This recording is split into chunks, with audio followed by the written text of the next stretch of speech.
sont encore là. Les trois rafales français. Joris Daudet, Sylvain André, Romain Maillot. Les Français font 1, 2, 3. Léon Marchand qui est en train de passer Milac. Léon Marchand remporte son deuxième titre. Champion olympique avec un nouveau record olympique. Ça y est, c'est fait Pauline. Après les désillusions de Londres, de Rio et de Tokyo, Pauline Ferrand-Prévot, championne olympique de VTT cross-country. C'est la 5e balle de match. C'est celle-là qui compte. L'équipe de France est double championne olympique. Oh, le truc délirant.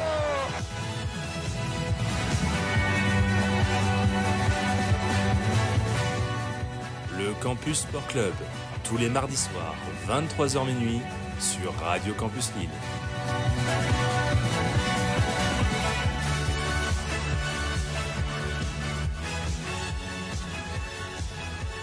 Bonjour à toutes et à tous, auditeurs et auditrices de Radio Campus Lille, j'espère que vous allez bien. On se retrouve pour une émission un peu spéciale, pour cette émission exclusive à YouTube, Spotify, Deezer, vos plateformes pour écouter bien sûr tous les épisodes du Campus Sport Club, puisque avec une équipe de choc, aujourd'hui on va pouvoir aborder ce qui est le rendez-vous de la rentrée hivernale avec le retour du biathlon sur évidemment les chaînes L'équipe. On va pouvoir aborder ça tous ensemble avec l'équipe du jour, une équipe formidable.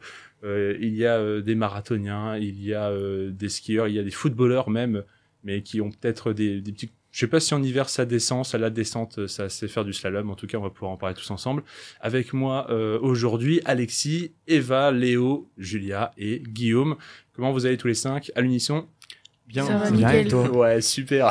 J'ai toujours rêvé de faire ça, c'est pour ça. Non, plus pour faire tour de rôle peut-être. Alexis, comment tu te sens? Bah ça va super bien et toi? Ouais, ça va. Ça t'évoque quoi, pardon, pour toi, le biathlon? C'est un de mes sports préférés depuis bientôt 6 ans. J'ai découvert je l'ai découvert le biathlon lors de la dernière saison de Martin Fourcade et franchement depuis je le quitte plus. Donc c'est super génial d'en parler aujourd'hui et je suis super content de faire cette émission. C'est cool. Eva, à côté de toi, peut-être qu'elle connaît depuis un peu plus longtemps que toi, et du coup, est-ce qu'il a manqué grand-chose avec Martin Fourcade? Oh bah il a manqué, je sais pas s'il a manqué grand chose. Il a manqué beaucoup de Fourcade est titres. quand même un des plus grands, donc un des plus grands, si ce n'est le plus grand avec Biondalen dans le biathlon. Donc si on a connu déjà l'ère Fourcade, on a quand même pas mal, on n'a pas rien manqué, mais en tout cas on a vu de belles choses. Ouais, c'est vrai. Et puis à côté de toi, Léo, comment tu vas? Ça va, super content d'être là et j'ai hâte que cette saison de biathlon commence. Comme je suis très original, je te repose la même question. C'était quoi pour toi le biathlon, Léo? Le biathlon, bah c'est le petit plaisir du week-end de se poser sur son canapé pendant 1 heure et d'admirer un sport où les Français réussissent pas mal quand même depuis 10 ans. Donc ça fait toujours plaisir de se poser sur son canapé l'hiver quand il pleut dehors pour regarder une petite course de biathlon. C'est vrai que c'est une bonne excuse pour continuer de consommer du sport et au chaud. Et ça, c'est le plus important, pendant que eux se caillent en Finlande et ailleurs. À côté de toi, Julia, comment tu vas aujourd'hui, Julia? Ça va, Adrien, merci beaucoup. Bah, pareil, super content d'être ici pour parler un peu sport blanc. Si tu me reposes la question, du coup. Non. Tant pis alors. Non, vas-y. Non, en vrai, le biathlon, c'est vrai que j'avais plus tendance à suivre ça pendant les Jeux Olympiques ou les Mondiaux. Et c'est vrai que ça fait 2 saisons où je me considère pas une experte non plus, mais je regarde beaucoup plus et ça fait vraiment plaisir. On évoquait un sport qui est diffusé en clair et où surtout les Françaises performent plutôt bien récemment. Donc voilà, super contente. C'est vrai, en plus, c'est vrai de bien le répéter. Je l'ai dit, enfin, de manière implicite en disant que c'est la chaîne L'équipe qui diffuse et depuis bientôt 10 saisons, mais c'est vrai que c'est rare aussi d'avoir une telle discipline qui marque autant en clair, 100% gratuite, et ça fait très plaisir. Et toi, Guillaume, comment tu te sens? Est-ce que tu as des notions de glisse, Guillaume? T'as déjà enfilé les skis, toi? Alors non, je suis jamais allé au ski, voilà pour la petite anecdote. Mais comme tu le disais, j'ai commencé à suivre le biathlon lorsque la diffusion est devenue gratuite sur la chaîne L'équipe. Et c'est vrai que la chaîne fait une très belle couverture des courses. On a des avant-courses, des après-courses. On suit de près aussi les athlètes de l'intérieur et je trouve ça super intéressant, leur préparation, leur rapport avec leur coach. On découvre mieux aussi ce sport, la carabine qui est très lourde, etc. Donc on voit un peu mieux le décor. Donc voilà, très hâte que ça commence en tout cas. Ouais, j'ai pas reposé la question aux autres. Il y en a qui se sont déjà essayés à tirer la carabine de biathlon et à s'essayer vraiment à la discipline. c'est vrai qu'on voit que c'est un sport qui émerge et que c'est en clair et que ça captive des millions de Français. Mais c'est vrai que c'est encore une discipline qui reste très réservée à des régions, à des cadres spécifiques. Moi, j'ai eu la chance d'en tester puisque je vais souvent au CESI, donc la station de Justine Bosas-Boucher et Julia Simon, qui développe, qui a accueilli les Jeux Olympiques en 92 pour Albertville et qui développe ce sport à fond avec les vedettes que sont Julia Simon et Justine Bosas-Boucher. Donc oui, j'ai eu l'occasion de le faire. Alors, c'est quand même assez impressionnant. Tirer à la carabine sans effort avant, c'est possible, et c'est possible tout à fait même de réussir en debout ou en couché, quoique le debout c'est quand même beaucoup plus dur que le couché, mais même si la cible est plus petite au couché qu'au debout, mais sinon oui, avec l'effort on se rend compte que c'est hyper impressionnant ce qu'ils arrivent à faire, et que ça demande un réel entraînement, c'est pas que mécanique, c'est aussi physique. Oui, on va pas pouvoir aussi, c'est vrai, aborder en profondeur, rappeler toutes les règles du biathlon. On va un peu les évoquer quand même à droite à gauche pour ceux qui aimeraient aussi découvrir le biathlon. On rappelle, c'est parce que la Coupe du Monde, alors c'est un peu particulier parce qu'il faut aussi beaucoup peut-être qui suivent le football ou d'autres compétitions, démarre ce 30 novembre la Coupe du Monde de biathlon, hommes et femmes confondus, donc à Kontiolahti. Je sais pas si on dit un peu plus à l'italienne, Kontiolahti. Non, on dit Kontiolahti, ouais. On dit souvent le R. Ouais. Il y en a qui maîtrisent le finnois ici, en tout cas. Et qui démarre donc en Finlande ce 30 novembre pour plusieurs jours. Donc la première des 9 étapes de la Coupe du Monde, et intervient pendant cette saison de Coupe du Monde une césure dédiée aux championnats du monde qui auront lieu à Lenzheide en Suisse. Et ça, je maîtrise un tout petit peu plus l'allemand, donc je viens de l'Est, ça aide un tout petit peu. En tout cas, voilà, on va aborder tout ça, et donc on va peut-être rappeler, selon des fois des petites précisions, si on va pas hésiter, en tout cas, si on donne l'intitulé d'une épreuve ou on parle d'une personne, il faut pas hésiter à essayer d'étayer pour ceux qui voudraient, en tout cas, s'intéresser au biathlon grâce à cette émission. Une saison donc qui s'apprête à démarrer. On va peut-être pouvoir faire un petit point déjà pour démarrer sur ce qu'a donné la saison dernière, ce que ça vous a évoqué la saison dernière. Est-ce que vous avez un souvenir chacune de cette saison passée de biathlon qui a été une belle saison, mais qui a été mitigée en tout cas pour nos Français masculins peut-être, et qui aurait pu être l'apothéose en tout cas pour nos femmes, même si le titre, le globe de cristal comme on appelle ça, est passé à rien des mains d'une Française. Est-ce qu'il y a un souvenir qui vous vient à l'esprit sur la saison passée? Les mondiaux à Nové Mesto, avec 13 médailles raflées par les Français, dont principalement par les femmes, hein. Julia Simon qui fait le doublé sprint poursuite, c'était fort quand même, hein. Je sais pas ce que ça vous évoque, mais franchement moi j'étais vraiment hyper content de la victoire de Julia Simon, parce qu'elle avait pas une saison facile avec des problèmes extrasportifs, donc ça a été une récompense pour elle, et c'était aussi mérité par rapport à ce qu'elle avait fait depuis 2-3 ans.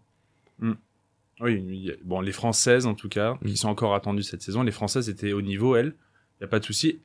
Peut-être que justement les garçons ont eu droit aussi à ce petit moment de gloire au milieu de cette saison très compliquée avec la surdomination norvégienne. Peut-être qu'on va aussi l'évoquer en parlant de cette future saison. Est-ce que les Norvégiens vont autant nous écraser que ça? Pas certain. Peut-être qu'il y en a qui vont pas du tout être sur cette longueur d'onde-là. Est-ce que vous avez un autre souvenir l'an dernier? Moi, je vais revenir sur ce que t'as dit. Effectivement, le quadruplé, notamment sur le sprint, hein, on avait fait le quadruplé, ce qui était une première. On avait l'habitude, tu disais de la surdomination norvégienne, on avait l'habitude des quadruplés norvégiens, mais là, on a fait le quadruplé sur sur un championnat du monde, sur le sprint avec donc Julia Simon, Justine Bosas-Boucher, Lou Jean Monod, Sophie Chauveau. Donc ça montre bien la densité qu'il y a dans cette équipe. En plus, on avait remporté le relais féminin au championnat du monde, donc ce qui était une première depuis le relais victorieux en 92 à Albertville. Donc effectivement, c'est en tout cas ce qu'on retient du côté des Françaises, c'est vraiment cette surdomination française du côté des femmes, avec une densité, malgré qu'on ait perdu le gros globe de cristal, enfin que Lisa Vitozzi l'ait plutôt remporté, on l'a pas vraiment perdu, et de l'autre côté la surdomination norvégienne avec ce quadruplé norvégien au classement général. Donc voilà. Oui, c'est vrai, Lisa Vitozzi, on va pouvoir très vite en reparler. Lisa Vitozzi, elle fait l'actualité. Parce que pour préciser, s'il y a des infos peut-être qui vont arriver entre le moment où on enregistre cette émission et le début de la saison, on enregistre ça à une semaine du début de la Coupe du Monde. Donc si veuillez nous excuser s'il y a des petites infos qu'on ne peut pas distiller, puisque on ne peut pas prévoir le futur. Et peut-être l'un de vous qui veut... Léo, tu veux l'intervenir peut-être juste avant. Toi, tu avais peut-être un souvenir aussi de la saison. Ouais, parce qu'on parle, c'est normal, on parle beaucoup des femmes qui ont réalisé, les Françaises qui ont réalisé une saison exceptionnelle l'année dernière, mais moi j'ai beaucoup aimé la petite éclaircie chez les hommes avec la première victoire d'Éric Perrault et une course assez folle avec Fillon-Maillet qui oublie de faire un tour de pénalité, qui laisse du coup la victoire à Éric Perrault, Jacquelin qui finit deuxième, je crois. Donc ouais, une course assez rocambolesque et le jeune Perrault qui il y a beaucoup d'espoir qui repose sur lui parce que c'est un peu à lui de prendre le relais maintenant après Fillon-Maillet, Jacquelin, tout ça dans les prochaines années. Donc cette petite éclaircie dans la saison des messieurs a fait beaucoup de bien, je pense, au clan français. Ok. Et là, s'il y avait non, pas spécialement. Pour parler de Perrault, justement, je crois qu'il est passé de la saison 2022-2023, il avait fini 35e, 36e à 11e l'année dernière, donc la progression est quand même assez fulgurante. Mais 2022-2023, c'était sa première saison, je crois. Il découvrait la Coupe du Monde. C'était peut-être sa deuxième. C'était sa première saison pleine. Pleine. 2022-2023. Okay. Et la progression est fulgurante et il a que 23 ans, donc ça laisse quand même envisager un bel avenir. Ouais, c'est vrai. Alors, il faut aussi l'évoquer peut-être pour ceux qui sont pas coutumiers du fait, mais dans le biathlon, prendre sa retraite, ça peut intervenir très tôt. Très vite, hein. Martin Fourcade, c'était autour de 31 ou 32 ans, je sais jamais par rapport à son anniversaire. Oui, 31 ans, je crois. Mais souvent, en début de trentaine, des biathlètes sont souvent épuisés physiquement, psychologiquement, et ça arrête très tôt. Sauf Björn l'inépuisable. Il y a toujours des fous. Et puis Simon Eder aussi. Ouais, Simon Eder qui a 40 ans et qui poursuit encore cette saison. Et les frères Beu, parce que c'est aussi l'une des actualités, on sait aussi quand est-ce que vont s'arrêter les frères Beu, on va pouvoir en parler juste après. On voit aussi que eux ont un peu plus tiré la corde que je sais pas si c'est une moyenne finalement ce début de trentaine. Peut-être que je me trompe, mais j'ai l'impression en tout cas que c'est un phénomène récurrent que à partir de la trentaine souvent on arrête, hommes et femmes confondus hein, d'ailleurs souvent.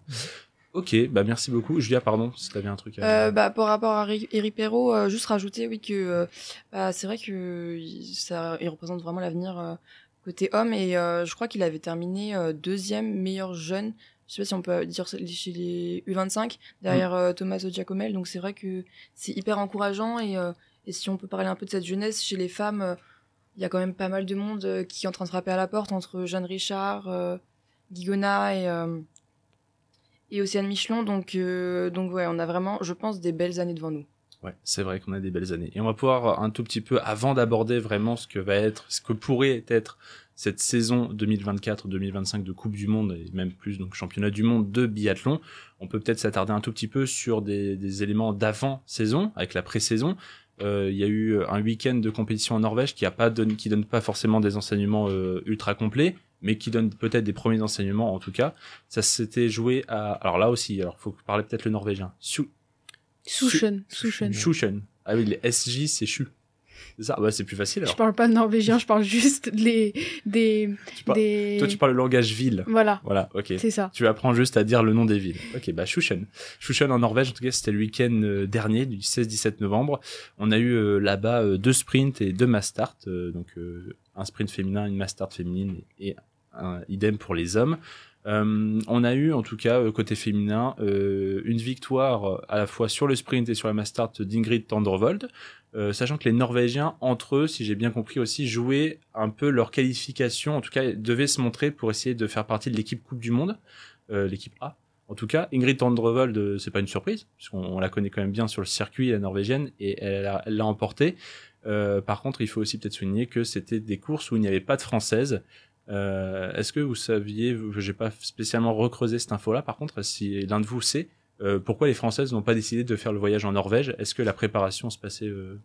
Eva, je te vois hocher. Oui, Cyril Burdel, l'entraîneur des femmes, a décidé de faire la saison de faire une pré-saison à Bessan, dans l'optique de rester plus en altitude, parce que les Jeux de 2026, donc on est dans une pré-saison olympique, les Jeux de 2026 se dérouleront à Anterselva en Italie, qui est un site qui est à 1600 mètres d'altitude, et Bessan est à 1003-1004, alors que Sushen, j'ai pas vraiment regardé, mais la Norvège n'a pas de site à très haute altitude, donc c'est pour ça que Cyril Burdet et les Bleus ont décidé donc de rester en France, à Bessan, avec cette neige de snow farming. Alors, on est déjà dans une logique de la saison N+1 en tout cas. Et puis aussi les Interride, c'est en altitude aussi, donc les championnats du monde, ils peuvent se préparer dès 1400 mètres. Ouais.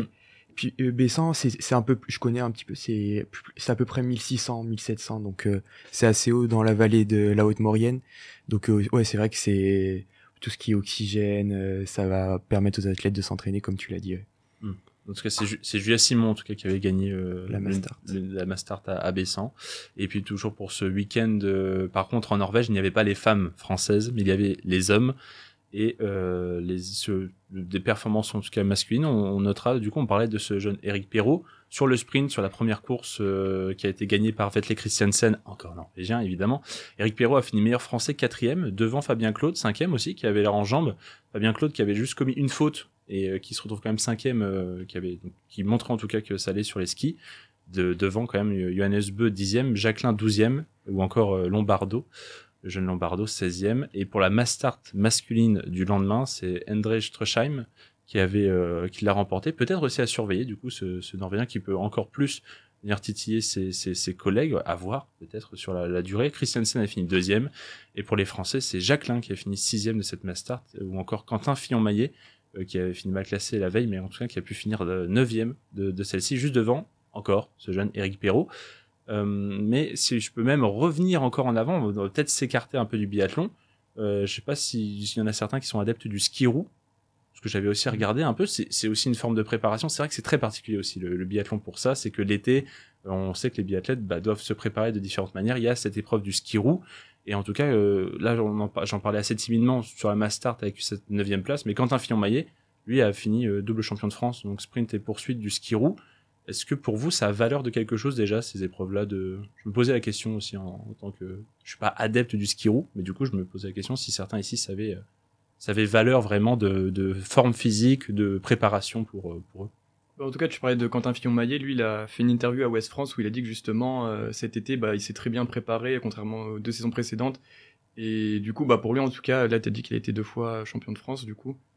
Ça avait vraiment un impact positif sur sa préparation et que là, il se sentait vraiment en forme. Donc, je pense que oui, ça joue forcément sur la saison à venir. Les performances du ski roue, je sais pas que ça s'appelait comme ça, du coup. Oui, là, je sais pas exactement si c'est que ski roue. Hein. Il y a peut-être d'autres appellations, d'autres dénominations. Non, c'est ski roue. Moi, je sais que, nous, quand j'en pratiquais, parce que comme je viens de Chambéry, j'ai fait pas mal de ski de fond et on s'entraînait en ski roue l'été. Donc, effectivement, on dit ski roue. Alors, ce qui est bien, c'est que ça permet de garder, on va dire, des gestes techniques. Parce que le physique, on peut le travailler autrement, hein, en faisant de la course à pied, en faisant du vélo. Mais ça permet quand même d'avoir un aspect technique. Simplement, quand même, en ski roue, pour les amateurs de ski roue, faut quand même être... Moi, j'ai une appréhension, par exemple, qui fait beaucoup de ski de fond, j'ai quand même une appréhension en ski roue parce que, quand on tombe sur du bitume. Et quand on tombe sur du bitume à 40-50 km/h et qu'on tombe sur du bitume à 40-50 km/h sur de la neige, c'est pas du tout la même chose qui nous arrive. Donc, effectivement, moi, je suis pas très amatrice de ski roue. J'ai arrêté sur une chute. Soit sur une chute, soit les ligaments croisés. Je peux pas finir l'intervention sans dire qu'il y a une grave blessure. Non, j'ai pas une grave blessure, mais je trouvais pas d'intérêt au-delà pour les sportifs de haut niveau de pratiquer du ski roue. Parce que physiquement, on peut s'entraîner en faisant de la course à pied et du vélo, et c'est beaucoup plus... Ouais, c'est plus une question de gestuelle, peut-être, pour retravailler, en tout cas... Pour les sportifs de haut niveau, je pense que c'est clairement ça, une question de gestuelle, de pousser, etc., pour vraiment ne pas perdre le moins possible, quoi. Ouais, et c'est intéressant ce que tu rappelais, en tout cas, de Quentin Fillon-Maillet, cette idée de préparer bien en amont et d'être surtout prêt pour la saison d'après. C'est un peu ce qu'avait fait Johannes Beu, qui avait délaissé la saison où Quentin Fillon-Maillet gagne le Gros Globe. Johannes Beu avait presque abandonné sur les derniers mois post-championnat du monde, avait vraiment lâché pour mieux préparer la saison suivante, et on a vu qu'il avait écrasé tout le monde. Peut-être aussi, c'est une condition, comme je le rappelais, ça prend sa retraite très tôt dans le biathlon. On sait qu'être physiquement prêt, physiquement apte à tenir toute une saison, c'est vraiment pas gagné pour tout le monde. Et c'est peut-être une des spécificités du biathlon. En tout cas, voilà, j'ai noté qu'en ski roue, Quentin Fillon-Maillet, en tout cas, a été au rendez-vous. Lou Jean Monod aussi, avec 2 deuxièmes places, et c'est Chloé Chevalier qui a gagné le sprint en ski roue, Et la poursuite avait été remportée par Julia Simon, puisque cette même Chloé Chevalier s'était passée... Ah non, c'est l'inverse, pardon. C'est Éric Perrault qui a fait deuxième chez les hommes derrière Quentin Fillon-Maillet du sprint, mais lui s'était passé de la poursuite le lendemain pour se reposer. Donc même là, enchaîner deux courses de skiro, on voit que il a préféré laisser parler le corps plutôt que d'essayer d'aller gagner quelque chose. Et puis, peut-être pour finir sur cette pré-saison, avant d'aborder enfin peut-être le vif du sujet, je pense que vous attendez ça aussi. On a eu 2 infos majeures, plus news, actualité, mais il y en a une qui concerne directement cette saison et une autre qui concerne bien plus tard. Pour ce qui est des femmes en ce début de saison, en Finlande, il n'y aura pas la championne en titre. A priori, c'est Lisa Vitozzi qui a déclaré forfait pour la première, en tout cas que pour le premier, pour l'instant, hein, c'est ça, hein, que pour le week-end en Finlande. Qu'est-ce que ça pourrait engendrer, ça Est-ce que louper l'entame déjà qui plus est, le premier week-end, qui est quand même un week-end dense de saison, et quand on est en plus championne en titre, c'est les deux quand même? Tu présumes que ça va quitter les deux? Tu peux intervenir. Hein, le premier week-end, il y a que des relais. Donc, en fait, le premier week-end à Kontiolahti, du coup, il y a que des relais. Donc, si elle le loupe, c'est plus pour l'équipe que ça va avoir un impact pour l'équipe d'Italie, mais pas pour son impact personnel. Mais il semble qu'elle a dit qu'elle allait revenir à Horsfilzen, donc ça veut dire qu'elle va louper les deux premières semaines de la Coupe du Monde. Ça pourra effectivement avoir un impact, hein. Quand on sait que un gros globe de cristal se joue parfois, l'année dernière ça s'était joué à 30 points, une victoire c'est 90 points, une deuxième place c'est 75 points, une troisième place c'est 65 points avec le changement cette année. Donc effectivement si en fait, ça va avoir un impact si les grandes favorites, que sont pour moi Ingrid Tendrevold, Justine Brezas-Boucher et Julia Simon, prennent déjà les commandes de la Coupe du Monde. Parce qu'effectivement, si elle a déjà 300 points de retard sur les 3 favorites que je viens de dire, ça peut être compliqué de revenir si elle reste sur la même forme. Mais par contre, si on a comme l'année dernière on va dire un début de saison un peu en dents de scie, Julia Simon avait fait un très mauvais début de saison, Justine Brezas-Boucher n'avait pas non plus fait un début de saison étincelant, et qu'on a des athlètes qui sont moins favoris, qui sont un peu outsiders, qu'on pourrait dire, à la Franziska Preuss par exemple, du côté des Allemandes, eh bien elle pourrait revenir. L'année dernière, on avait vu Lou Jean Monod atteinte du Covid à Horsfilzen, arrêter déclarer forfait pour Horsfilzen, et elle a quand même fini deuxième, et elle était en passe de remporter le gros globe. Donc à nuancer, mais effectivement ça pourrait avoir un gros impact. À la différence près que Lou Jean Monod, plus que d'avoir dû déclarer forfait pour ce premier week-end, les conséquences du Covid et du non-entraînement et tout feront que la reprise est d'autant plus dure. C'était déjà la deuxième étape des 9 de Coupe du Monde. Là aussi, ça intervient tôt, quand en plus on s'est préparé, on imagine qu'à l'image de Quentin Fillon-Maillet, se préparer aussi longtemps pour en plus avoir un coup d'arrêt et avoir une blessure ou des problèmes médicaux, ça doit être dur. Vous, Lisa Vitozzi, vous pensez pareil, que ça va pas trop amputer sa saison à la championne en titre ou... Ça dépend du coup si elle revient pour la deuxième étape ou pas. Ouais, on n'est pas certain que... Voilà. Ouais. Mais c'est vrai que quand on sait que Lou Jean Monod avait loupé cette étape par rapport au Covid l'année dernière, je pense que pas qu'elle s'en mord les doigts, parce qu'elle affirmait quand même que dans les médias qu'elle elle pouvait rien y faire de toute manière, mais vu l'état de forme qu'elle avait franchement en fin de saison, ça s'est joué à 23 points pour le titre avec Lisa Vitozzi, donc c'est vrai que s'il y aurait une étape en plus, peut-être qu'on aurait pu rêver qu'elle repasse devant, et pour le coup, oui, après il y avait aussi ces effets du Covid qui ont pas aidé, mais en tout cas Lisa Vitozzi, à voir s'il y en a pour longtemps, mais pour le relais je pense que ça sera pas plus préjudiciable. Par contre si c'est en individuel, ça pourrait être plus compliqué. Ouais, et puis l'autre info qui concerne aussi le champion en titre, finalement, c'est l'annonce de la retraite de Johannes Bö pour la saison donc 2025-2026, donc au terme de cette saison-là, sachant que, comme le disait aussi Eva, ce qu'est en train de faire déjà le groupe France féminin, préparer ces Jeux Olympiques d'Antolz en Italie. Donc cette info-là, mais qui va pas concerner directement cette saison-là de Coupe du Monde, ou est-ce que justement ça peut avoir un impact d'annoncer déjà sa retraite pour 2026, et donc en sachant qu'on n'a plus que 2 saisons sur le circuit pro? Vous pensez que Johannes Bö, ça va l'affecter plus que ça ou... Ça lui laisse je crois qu'il a 10 courses 10 victoires de Björndalen, justement, t'en parlais tout à l'heure, Eva, donc ça lui laisse quand même 2 ans pour battre ce record, donc c'est pour lui c'est totalement atteignable et peut-être que ça lui enlève une forme de pression, voilà, de se dire que sur 2 ans. Ça lui en rajoute pas en tout cas. Ouais, ça lui en rajoute pas, voilà. Ça pourrait avoir le phénomène inverse, hein, de dire j'ai que 2 saisons pour atteindre les 10 victoires. Si je me loupe sur celle-là, bah, est-ce que vraiment c'est ce qu'il vise? Je pense que connaissant peut-être le bonhomme, c'est pas forcément peut-être ce qu'il vise plus qu'autre chose. Déjà battre Martin. Ouais, il a déjà battu l'année dernière. Ouais, c'est déjà pas mal. Et toi, t'avais Il vise plus les JO 2026 à Antols, hein. Ça va être la dernière grosse étape de sa carrière. Le plus gros défi puisque c'est assez haut, 1600 mètres d'altitude, Antols. Donc va falloir qu'il se prépare sur cette saison et la saison prochaine. Donc, on verra bien. Mais non, ça va être un des grands favoris de ces JO 2026. Puis il pourrait aussi du coup dépasser Martin Fourcade aussi. Ils ont 5 médailles d'or chacun. Donc, voilà, c'est un énorme défi pour lui, quoi.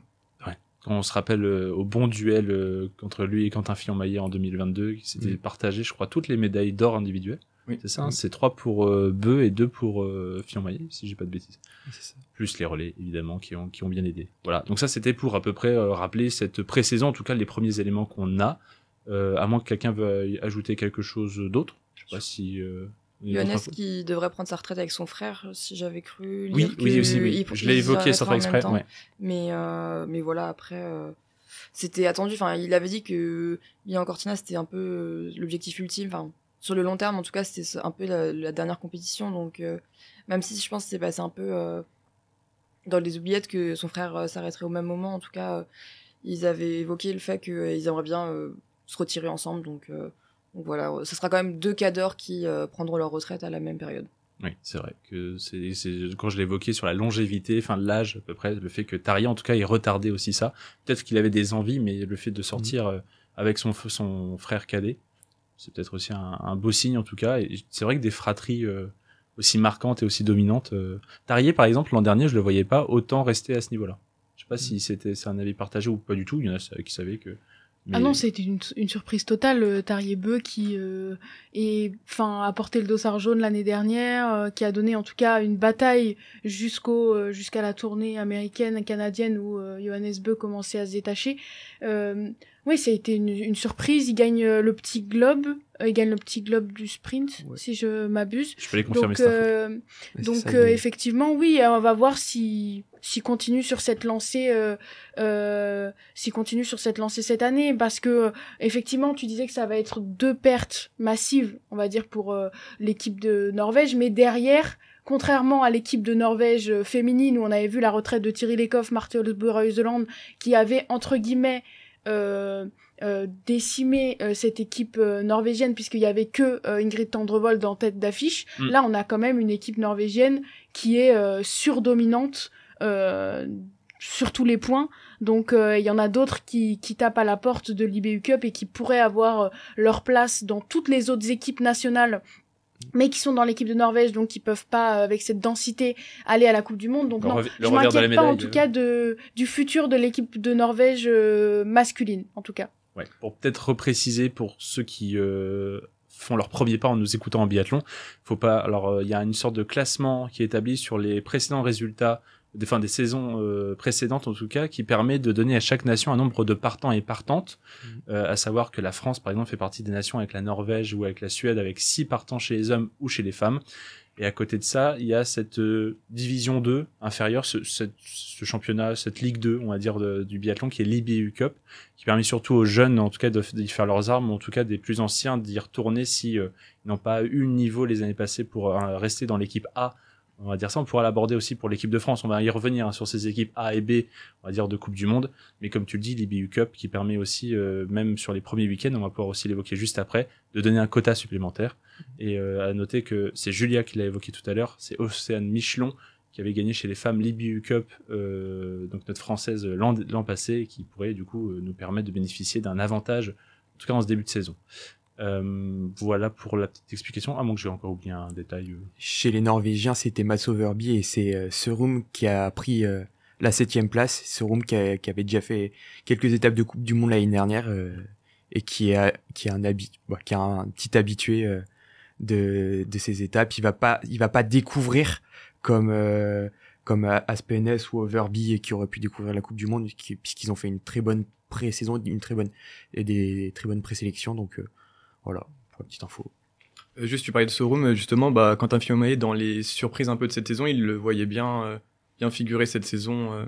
Donc il parlait aussi de Botton, qui est en IBU Cup, qui est en IBU Cup justement cette année dans l'équipe. Alors Botton, il est supersonique sur les skis, c'est impressionnant sa vitesse à ski, mais il a encore des difficultés sur le pas de tir. Donc à voir effectivement, mais Botton il va taper à la porte de la Coupe du Monde, c'est sûr cette année, puisque il y a entre 2 et 3 balles de marge en IBU Cup sur ses adversaires. Donc voilà, mais l'équipe de Norvège privilégie toujours les biathlètes les plus réguliers, que sont donc Swerum qui avait fait un podium l'année dernière si je m'abuse en Coupe du Monde, et donc les 4 fantastiques que sont les frères Beau, Christiansen et Laigred. Swerum qui avait fait même 2 podiums, 2 troisième places.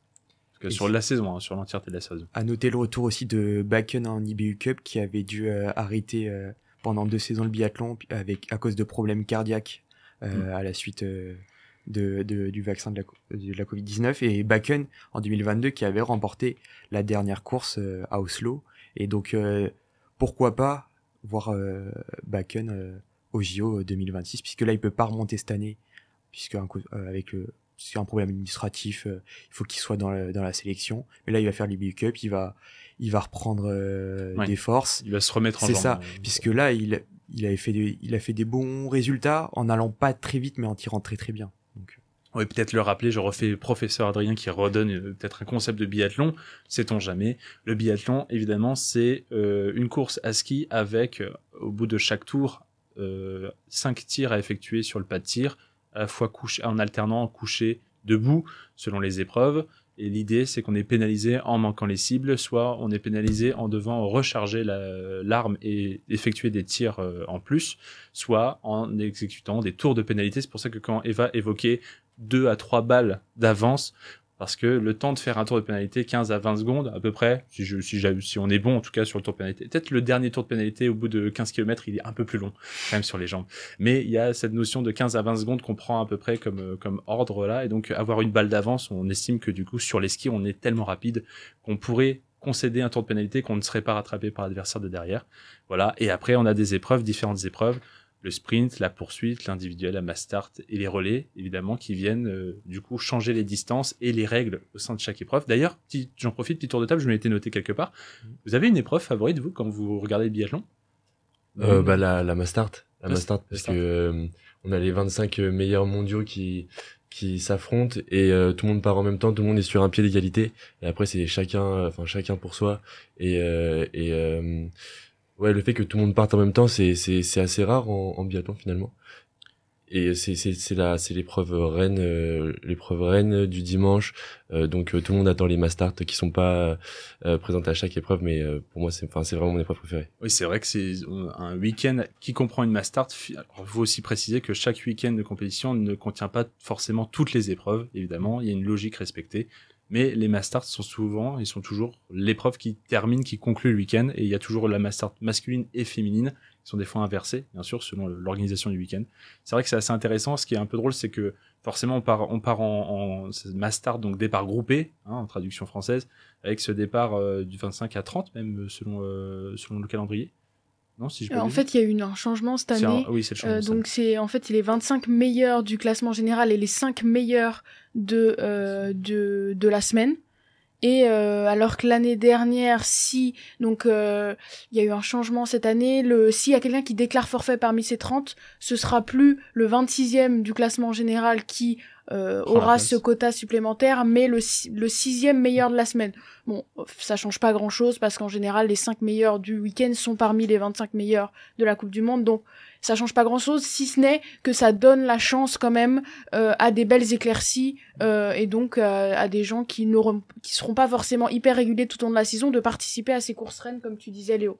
Ouais, avec ce départ aussi, cet ordre de départ qui est quand même selon le classement en temps réel de la Coupe du Monde, mais qui, une fois arrivé sur le pas de tir aussi, en tout cas sur le premier pas de tir, le premier est obligé d'aller jusqu'au bout du pas de tir. Donc il y a aussi, donc, comme tu dis, cette forme d'équité et de suspense sur le départ qui est pas mal. Donc toi, Mastart, il y en a d'autres qui rejoignent sur la Mastart? Pas tant que ça? Si? Non? Vous pouvez faire la main levée comme ça, moi je comprends. Mais je vois des hochements de tête, moi, Eva et Julien en tout cas. Et donc les garçons, vous les garçons, vous êtes... Moi, j'adore la poursuite quand Je suis d'accord. avec très peu, quand ils partent quasiment, les 3 premiers partent avec peu de temps. Ouais, c'est sympa puisque. Ouais, donc toi, c'est Ouais. poursuite dans des conditions quand même C'est ça. particulières. Quand il y a plusieurs petits groupes, c'est sympa puisque ils vont essayer de se challenger, ils collaborent ensemble, donc. Parfois, ouais. Ouais. Donc non, c'est sympa. J'aime bien la poursuite. C'est là où on voit les plus belles remontées aussi. C'est assez impressionnant la poursuite, ouais. Et t'es captivé toute la course, quoi. À tout moment, jusqu'au dernier tir, tout peut changer. Donc ça, c'est que j'aime bien avec la poursuite. Après, forcément, la Mastar, ça reste l'épreuve reine et c'est les meilleurs. Donc forcément, c'est ce qu'il y a de mieux, quoi, en termes de. Et sachant que la poursuite, pour réexpliquer encore, mais la poursuite est conditionnée par le sprint, puisqu'avant chaque poursuite, il réalisait un sprint et l'ordre de départ de la poursuite et les temps d'écart d'avance ou de retard qu'on a sont déterminés par les résultats du sprint avant. Ce serait peut-être pour ça qu'on est plus poursuite que sprint ici, puisque évidemment, le sprint, ça donne un avant-goût de ce que va être le départ de la poursuite, mais la poursuite, ça reste la consécration ou non de l'épreuve. Après, on sait aussi que du coup, sur un sprint, si on voit que la personne gagne avec 1 minute 15 d'avance, bon, d'un coup, la poursuite devient peut-être, pour Alexis en tout cas, j'ai noté qu'elle devient à peu près inintéressante. C'est vrai que lors de la saison 2022-2023 où Johannes, il a gagné tous les sprints, je crois. Ou peut-être un où il gagne pas, mais il avait une telle avance que c'était déjà joué d'avance en fait. T'es quasi assuré de faire des doublés ça. surtout quand t'as une précision au tir qui fait que t'es jamais pénalisé, tu peux être tranquille sur les skis et tout donner.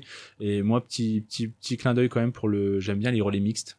Pas simple, mais j'aime bien les relais mixtes parce que le fait aussi qu'on ait les deux sexes qui soient présents dans chaque équipe, et ça peut aussi permettre de rebattre les cartes, ou peut-être qu'on sait qu'on a par exemple pour les Français, une Française en forme et un Français qui est en méforme, mais peut-être que dans le clan d'en face c'est l'inverse. Ouais, c'est là où il y a le plus de retournements. Et voilà, et on peut aussi voir, et des fois juste la disposition dans un relais comme ça, le fait que ça démarre par une femme, démarre par un homme, ou que ça alterne différemment, ça peut créer aussi tout le suspense de la course. Moi, petit clin d'œil pour ça, même si, start. Je te rejoins Léo. Pour aborder, Eva l'a fait, c'est nickel, je fais des transitions naturelles entre ce que vous dites. On va pouvoir aborder aussi pour cette saison-là les changements. Eva l'a évoqué avec un point de Mastart. Tu l'as aussi évoqué tout à l'heure très subtilement. Je vais pouvoir rappeler les quelques changements de règles. Par exemple, on va pouvoir rebondir là-dessus, pouvoir débattre sur ça. Il y a un barème de points qui a un tout petit peu changé. Eva l'avait souligné. Les coureurs, maintenant, de la 3e à la 9e place, sont un peu mieux récompensés. Sachant que, par exemple, la saison passée et les saisons d'avant, c'était 90-75 pour le premier, deuxième, ça ne bougera pas. Par contre, à partir du 3e, c'était 60-50, 45-40, par exemple. Maintenant, on est à 65, 55, 50, 45. On a grappillé 5 points, en tout cas, sur ces places-là qui collent, en tout cas, aux deux premiers, même le 3e, donc, est mieux récompensé. Est-ce que vous pensez que ça va avoir un immense impact cette saison, d'avoir bougé un tout petit peu ces carcans-là? Et tout de suite non, mais est-ce que... Non, en fait non. Tout le monde non. Bon, ça va, il n'y a pas de débat. C'est bien. Non, mais pourquoi non alors peut-être? Pourquoi selon vous en tout cas ça va pas influer grandement sur les résultats de saison, alors que pourtant on a vu Lisa Vitozzi qui conserve sa couronne pour une 20aine de points. On sait que ça ne va pas avoir d'impact plus que ça. C'est pas que ça aura pas d'impact. Je pense que ça peut avoir un impact sur le classement entre la 5e et la 10e place du classement général, mais c'est plutôt que ça va pas vraiment avoir d'impact puisqu'on reste sur la précédente donation de points qui avait été donnée l'année dernière avec une prime à la victoire, avec 90 points pour le victorieux de la course ou la victorieuse et 75 points seulement pour le deuxième. Donc déjà, il y a un écart assez impressionnant qui est conservé. Si cet écart aurait été rétréci entre le premier et le deuxième, là, ça aurait eu un impact. Mais le fait que la hausse de points soit sur le 3e au 9e, ça va pas vraiment avoir un impact sur, on va dire, les 3-4 premiers du classement général qui ont l'habitude de truster les podiums. Ouais, pour vous, c'est plus sur les places d'honneur, en tout cas, ce qui va être derrière les vrais challengers au titre mondial. C'est peut-être ça. Je sais pas si vous rejoignez Eva. C'est ça? Si, en tout cas, de 4 à 6, c'est vrai que on parle toujours des podiums, mais il y a aussi ces places d'honneur pendant les étapes de Coupe du Monde. Avec la cérémonie des fleurs. Voilà, c'est aussi un truc, pardon, je fais un tout petit aparté. C'est vrai que c'est aussi intéressant, aussi le biathlon est là, il met à l'honneur les 4e, 5e, 6e places avec, on appelle à la fin de chaque épreuve, la cérémonie des fleurs, qui ne montre pas que un podium, mais qui montre aussi le podium bis, je ne sais même pas si on peut appeler ça comme ça, poliment, et la médaille en chocolat n'existe pas, c'est la médaille des fleurs. Voilà. On apprécie grandement aussi ça pour le biathlon. Pas grand chose de plus à rajouter, mais c'est vrai que c'est assez anecdotique cette cérémonie, mais ça, je pense que pour les athlètes qui ont cette déception de ne pas être montés sur les podiums, c'est aussi, comment dire, ils sont aussi mis en valeur et félicités, donc c'est pas plus mal pour eux, mais voilà, pour ce qui est des 2-3 premières places, je pense pas que ça aura un impact plus que ça, parce que ça joue quoi, même pas 10 points du coup, 15 Bah du coup ça donne donc le nouveau barème, c'est 90, 75, 65. Ok. Donc, et même 55, enfin il y a encore 10 points d'écart avec le 4e, c'est 90, 75, 65, 55. D'accord. Donc non, je rejoins Eva pour le coup sur ce point-là, je pense pas que ça changera grand-chose cette saison. Sachant que des vainqueurs de Globe de Cristal de classement généraux en fin de saison tapent facilement la barre des 1000 points. Hommes ou femmes confondus. Donc c'est vrai que sur 1000 points, ça n'a pas une incidence folle. Peut-être que sur un classement qui aurait été beaucoup plus réduit drastiquement, un peu à l'échelle de MotoGP ou de Formule 1, si on prend des épreuves qui fonctionnent aussi sur des classements à points, voilà, le fait de réduire comme en MotoGP, d'avoir réduit les écarts, peut-être aussi ça peut avoir des incidences. Donc c'est ok, pour ça, pas grand-chose. Un autre truc peut-être plus intéressant, on parlait d'Éric Perrault, on va pouvoir revenir peut-être là-dessus. Nouveau changement de cette saison, le classement jeune n'est plus réservé aux U25, aux moins de 25 ans, ça a été réduit pour les moins de 23 ans. Donc Éric Perrault qui a 23 ans, si j'ai bien compris, n'est plus éligible. Ah, d'accord, ok. Du coup, est-ce que pour vous ça, parce que on voit aussi que c'est pas facile de se faire une place en équipe Coupe du Monde à cet âge-là, à 21, 22, 23 ans, il faut vraiment montrer des vraies dispositions et souvent on doit faire face à la concurrence des aînés qui sont eux installés en Coupe du Monde et comme je l'ai dit, une nation a un nombre de partants pour peu qu'en plus on fasse partie d'une nation mineure, on va dire, encore moins de place. Est-ce que pour vous ce classement des moins de 23 ans du coup perd un peu aussi de ce qui faisait un peu son charme puisque souvent c'est des jeunes de 23, 24 ans qui sont à la lutte et qui trustent même les places en haut du classement général hommes ou femmes confondus. Oui, on voit rarement quand même de biathlètes de 20 ans exploser et aller avoir la possibilité d'aller chercher ce maillot bleu. Donc étonnant, cette décision est prise par les instances internationales. Éric Perrault, c'est dommage parce qu'il aurait vraiment eu un coup à jouer si la réglementation était la même que l'année dernière. Après, peut-être que ça va pousser, par exemple, les fédérations, la fédération norvégienne à mettre plus de jeunes sur la Coupe du Monde. Mais ouais, c'est une décision étonnante et Éric Perrault, il peut être assez déçu parce qu'il avait vraiment un coup à jouer cette année. Après, il y a d'autres biathlètes qui vont être mis en valeur, peut-être des biathlètes auxquels on n'aurait pas forcément pensé jouer le maillot bleu dès cette saison. Ils vont être mis en valeur et ça va être intéressant. Donc c'est vrai que la décision est étonnante, mais c'est quand même sympa. On va pouvoir découvrir de nouveaux jeunes. Ouais. Si je dis pas de bêtises, mais quand on regarde en tout cas les classements donc pour ce maillot bleu de la saison passée, Jack Hummel qui l'a gagné et qui avait fait 8e quand même au classement général, donc n'est plus éligible. Éric Perrault n'est pas éligible. Didier Bionez non plus. Niklas Hartweg non plus. Enfin, il y en a plus qu'un du top 5 en tout cas de ce classement bleu qui est encore éligible cette année. Et chez les filles, je crois qu'elles le sont plus du tout. Même Sophie Chauveau, du coup, qui aurait pu le jouer, passe au-dessus de la nouvelle la barre, donc elle n'est même plus aussi éligible. D'où je parlais un peu de ce manque d'intérêt, mais ce qui fait aussi que, un peu comme sur le modèle du cyclisme, où souvent le meilleur jeune est quand même quelqu'un qui joue haut dans le classement général, là on va se retrouver avec aussi peut-être mettre en lumière, comme tu dis, des nouveaux profils qui sont par contre bas en classement général. Et non, quoique. Mais t'as peut-être une pièce, toi t'as peut-être un nom qui te vient à l'esprit. Alors si chez les femmes, c'est Lina Grossian, 20 ans, l'allemande. Qui fait forte impression, effectivement. Qui a assuré, elle, d'être en équipe Coupe du Monde avec... Oui, elle est dans le groupe cette année. Elle est dans le groupe puisque chez les femmes en allemande, Janina Etic ne sera pas présente cette année puisque elle attend un enfant. Donc oui, Célina Grossian, Julia Ternmayer. Là, par le coup, je suis pas hyper allemande, tu pourras me donner des petits cours. Mais effectivement, elle a 19 ans, elle a gagné l'année dernière, dès son 8e départ en IBU Cup, il me semble. Donc c'est pour moi les jeunes Allemandes vont être mis à l'honneur sur ce dossard bleu du côté des femmes. Voilà les 2 noms. Après il y a Jeanne Richard aussi pour nous même. qui pourra aussi faire forte impression. Océane Michelon, Elle a 22 ans. Ouais. Donc elle peut jouer normalement cette saison. Et Océane, j'ai plus son âge. Mais je crois que c'est 22 ou 22 justement. 22 Elle apparemment. est encore 22. Ok.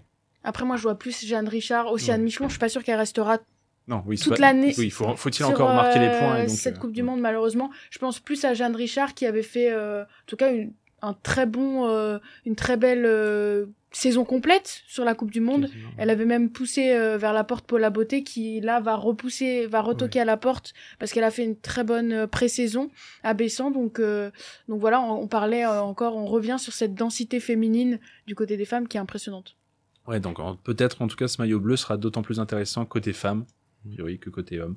On va voir. Hein. Oui, aussi, pour le coup, côté homme, j'ai pas de nom. Ça peut laisser aussi plus de surprises, justement. On sait pas. Et les épreuves, en plus, si on parle de ces places-là où les points sont d'autant plus petits et donc serrés, on va peut-être aussi avoir des petits duels à distance. Mais voilà, c'est un des changements majeurs, en tout cas, de cette saison.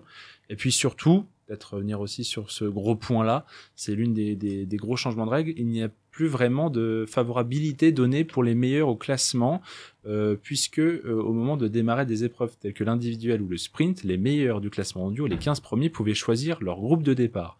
Les groupes de départ étant le groupe 1 de la premier au 15e partant, le groupe 2 du 16e au 45e partant, groupe 3 du 46e au 75e partant, et puis après le groupe 4 pour tout ce qui est 76e et plus. Et on sait que sur ces épreuves-là, l'important c'était d'être dans le premier wagon pour avoir une meilleure piste, une meilleure glisse. Là, complètement changement de règles. Maintenant, les 15 premiers classements, que ce soit hommes ou femmes, bien sûr, selon leurs épreuves, sont obligés de partir dans ce groupe 3, donc à partir du 46e dossard. C'est l'IBU Cup dans un communiqué en tout cas qu'il a annoncé fin septembre et qui pourront donner des courses excitantes du début à la fin. Ouais. Est-ce que vous rejoignez, vous, cette décision-là de ne plus donner, justement, comme c'est les meilleurs, est-ce qu'il faudrait un peu plus leur rendre la tâche difficile? Ou est-ce qu'on préfère justement garder du spectacle et que les meilleurs restent les meilleurs? Je pense que c'est surtout une décision financière, parce que ça garde du suspense durant 1 heure de course, par exemple, ça garde du suspense tout le long. Aujourd'hui, on regarde un sprint... c'est vrai que les dernières 15 minutes du sprint ne sont pas très intéressants. On sait déjà qui a gagné, etc. Là, ça peut vraiment avoir un impact sur certaines courses. Je pense par exemple à un jeune Norvégien qui a pas encore participé à une Coupe du Monde, mais qui pousse en IBU Cup et qui est placé, qui part 2e ou 3e sur une piste parfaite. Il peut faire un gros résultat alors que un Fillon-Maillet par exemple pourrait partir 75e. Fillon-Maillet, il est pas du tout d'accord avec cette décision. Il a dit l'argent ne doit pas avoir le pouvoir sur une décision sportive aussi importante. Et là, ça peut vraiment avoir un impact, cette décision qui peut changer beaucoup de choses. Et aussi, on va voir comment les techniciens vont travailler avec cette neige, puisque la neige ne va pas être la même puisque plus on part tard dans une course, plus la neige va être abîmée, ne sera plus aussi glacée. Donc la glisse ne va pas être la même, et à voir comment les techniciens français, norvégiens vont s'adapter à cette future neige. Et donc c'est vrai que moi je la trouve plutôt intéressante.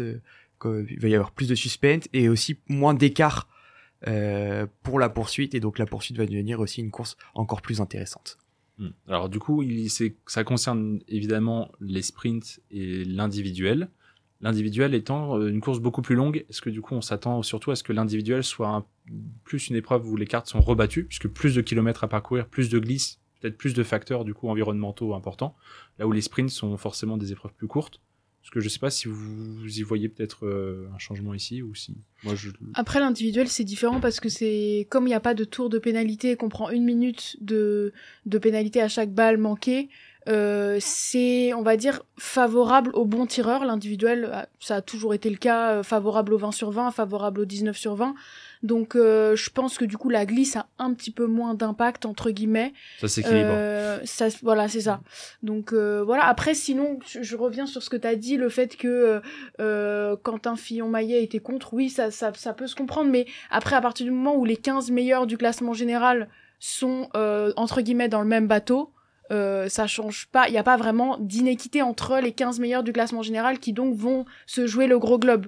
Donc je pense qu'il y aura pas forcément un gros impact là-dessus. Enfin, pour ma part. Après, effectivement, ça va jouer entre le 15e du classement général, par exemple, qui lui est obligé, du coup, de partir entre cette place du 45 au 70, et le 16e, qui lui toque à la porte, peut partir dans les 10 premiers. Là, ça va avoir un impact, on va dire, sur ce classement entre la 10e place et la 20e place. Mais un véritable impact entre le premier et la 10e place, donc des gens qui sont hyper réguliers tout au long de l'année, je pense que ça aura pas vraiment d'impact. Mais comme tu disais, c'est purement financier pour les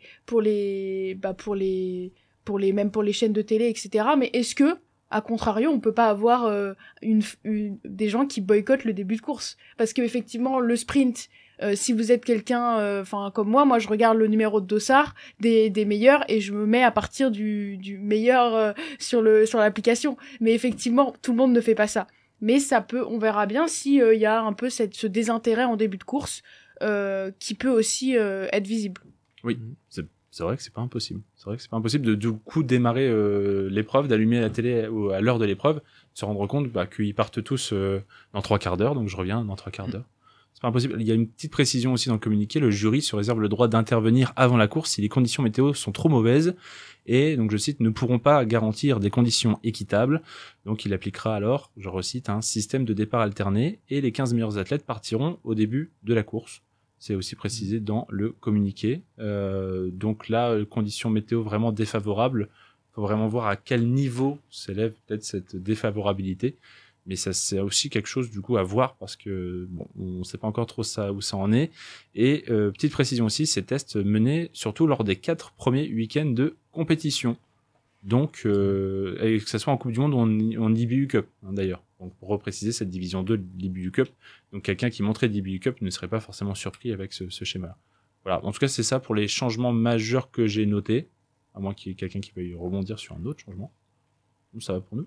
Et on va pouvoir aborder un peu plus ce que va nous réserver, en tout cas, cette saison 2024-2025 avec déjà, par exemple, le calendrier. On va démarrer en Finlande. On va démarrer par le gros week-end à Kontiolahti. Kontiolahti. Je regarde mes Finlandais préférés là-bas. Kontiolahti. On va ensuite filer en Autriche à Auschwitz. On va passer par Annecy et le Grand Bornand. Est-ce qu'il y en a qui vont essayer d'y aller? Annecy, c'est des week-ends du 19-22 décembre. J'ai pas eu de place. J'y ai toujours été depuis que la Coupe du Monde du Grand Bornand a fait et j'ai loupé la date d'inscription, qui n'arrive normalement jamais, mais voilà. Donc je ne serai pas présente, je serai devant ma télé, mais à 30 km du Grand Bornand. Il y a pas des places qui ont été remises en vente? Si, mais Elle a reloupé la date d'inscription. Effectivement, mais apparemment j'ai entendu dire que c'était parti en 3 minutes la revente. Ah ouais. Donc voilà. Ah, je suis à la recherche de places. Ça représente combien de personnes en vrai? Je m'en rends pas compte. Le Grand Bornand.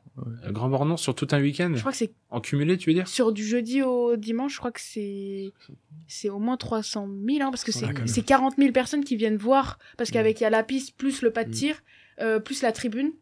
Donc ouais, je pense que c'est 40 000 par jour, en sachant que le jeudi et le vendredi, je crois qu'il reste des places. Mais je ne suis pas disponible si quelqu'un veut à la radio me contacter. Je ne suis pas disponible le jeudi et le vendredi. Au 06, mais le samedi et le dimanche, en vrai, je suis preneuse si quelqu'un a une place, mais bon, je pense que c'est ballot. Mais c'est pas grave. Par le plus grand des hasards, on lance une pierre. Par le plus grand des hasards, si vous écoutez cette émission sur YouTube, Spotify ou Deezer, envoyez un mail à campussport@gmail.com. campus.sportclub@gmail.com, en tout cas le mail de l'émission que vous pouvez retrouver aussi sur nos réseaux, ou écrivez-nous sur nos réseaux Insta, Twitter ou autres, ou en commentaire même de cette émission si vous l'écoutez sur YouTube, s'il vous plaît. Venez aider Eva pour qu'elle puisse réaliser sa streak. Ça fait combien d'années de suite à peu près que t'aurais... l'année dernière, il n'y avait pas, mais je suis déjà allée... pour les fois où... Il y a eu 2 étapes et je suis allée aux 2. D'accord, ok. 2019-2022 2 d'affilée, donc c'était... L'année dernière, il n'y a pas eu, et les 2 années précédentes, il y avait. Donc voilà, mais j'irai l'année prochaine, puisque l'année prochaine, le Grand Bornand, il y a encore. Et cette fois-ci, je manquerai pas la date. Ah, alors là, attention, elle a noté, elle. Déjà, plus que son anniversaire, elle... C'est Annecy Grand Bornand. En tout cas, donc ce sera la 3e étape de cette Coupe du Monde. Ensuite, on aura cet enchaînement après la trêve de Noël début janvier, mi-janvier avec Oberhof et Ruhpolding en Allemagne. On filera ensuite du côté d'Antolz, Anterselva en janvier 2025, à 1 an donc des Jeux Olympiques qui seront sur ce même site. Et puis on aura cette fameuse trêve des championnats du monde à Lenzheide en Suisse, à 1400 mètres d'altitude, si j'ai bien noté. C'est ça, bon, merveilleux. Ensuite, on passera à Nové Mesto, qui avait accueilli les derniers championnats du monde de cette année, qui avait réussi aux Français, de retour donc, début mars. Et puis mi-mars, on sera à Pokljuka en Slovénie, et on finira à Oslo fin mars. Encore un tout petit peu retardé par rapport à cette saison. Enfin, ils ont gratté une semaine. Voilà, après, c'est le calendrier qui est bougeant de la sorte. Pour voilà ce qui est de ce calendrier. Donc, à noter, pas d'épreuves en Amérique, enfin, que des épreuves européennes. Pour la faire courte, parce que même l'année d'avant, grâce au... Pardon, pas l'année d'avant, mais on avait eu droit aussi, quand c'est en année de Jeux Olympiques, j'y arrivé, pardon, excusez-moi, on avait même eu un passage par Pékin en 2022, l'an dernier on avait eu droit à l'Amérique du Nord. Est-ce que vous, les épreuves américaines, ça permet de mettre un peu plus de piment? Est-ce que vous trouvez que c'est une utilité d'arriver dans le calendrier? Ou est-ce que c'est aussi des efforts auxquels doivent consentir les délégations et les équipes de faire le déplacement, d'aller dans des milieux très peu arpentés, contrairement à ces tours de piste qu'ils connaissent à peu près par cœur au fur et à mesure des années? Je sais que l'année dernière, ça a été un peu un moment particulier de la saison. C'était en fin d'année où ils s'étaient rendus là-bas. Et il y avait ce côté altitude où il avait fallu s'adapter pour les biathlètes quand ils étaient... Je sais pas si c'était Utah ou Colorado. Ils s'étaient rendus. Et pour le coup, c'est vrai que ils ont des très beaux sites là-bas, mais il y a cet aspect où il y a le décalage horaire, pas que pour nous, mais surtout pour, je pense aux athlètes qui doivent s'adapter. Et donc c'est vrai que là, le fait que ça reste en Europe,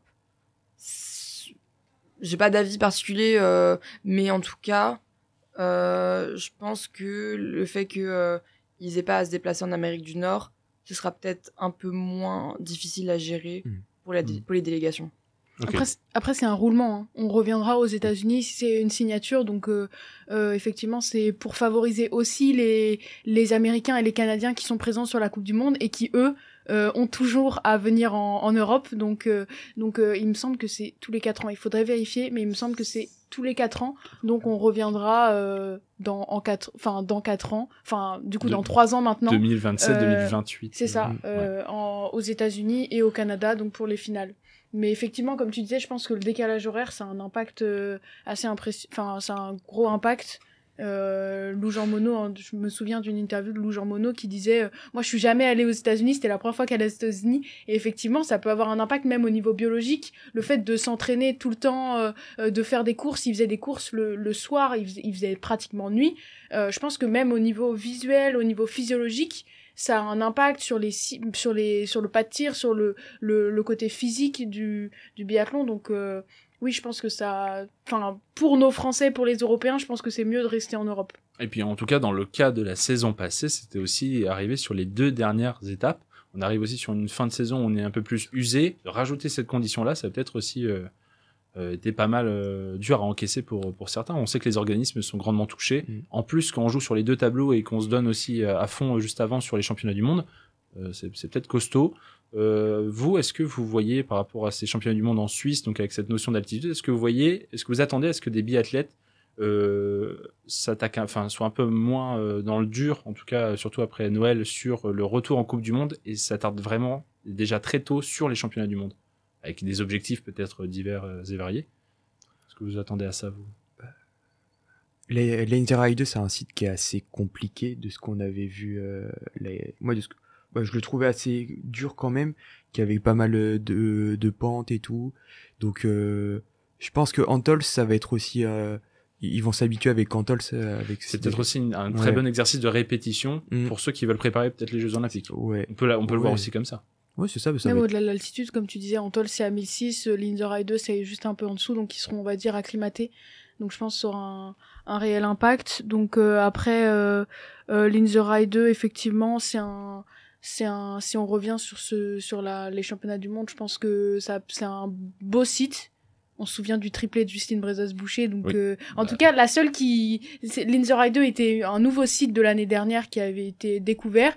Et pour l'instant, en fait, Justine Brezos-Boucher aura, on va dire, une grosse pression puisqu'elle est la seule à avoir gagné à Linzer Eye 2 pour l'instant, puisqu'elle a gagné toutes les courses individuelles. Donc, à voir ce qu'elle fait. Je l'attends avec impatience sur ce site. Mais j'attends aussi avec impatience toutes les autres françaises, tous les autres français, etc. Mais c'est vrai que je pense que c'est quand même bien fait de faire mettre Antols avant Linzer Eye 2. Et que, pour revenir à ce que tu disais sur le fait que il se préoccupe déjà des championnats du monde, je pense que c'est le cas même tout de suite. Hein. Dès l'entame. Dès l'entame.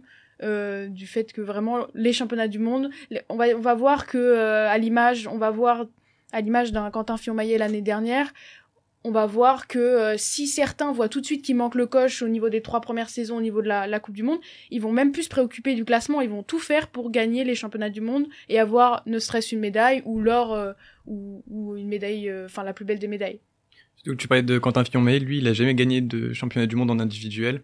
Il a gagné aux Jeux Olympiques, mais il a jamais gagné en individuel. Du coup, il a vraiment, dans sa interview à Ouest France, il a vraiment dit que c'était l'objectif de sa saison, aussi de bien performer au classement de la Coupe du Monde, mais ouais, il vise vraiment les championnats du monde cette année. Puis s'il doit attendre que les bœufs prennent leur retraite, il peut attendre, du coup, il sait que ça sera les championnats du monde 2027. Ça fait un peu loin, quand même. Ça fait un petit peu loin, quand même, cette histoire. Ouais, ok, pourquoi pas. Est-ce que vous, il y a un schéma, d'ailleurs, de week-end que vous préférez dans, je veux dire, la composition des épreuves du week-end?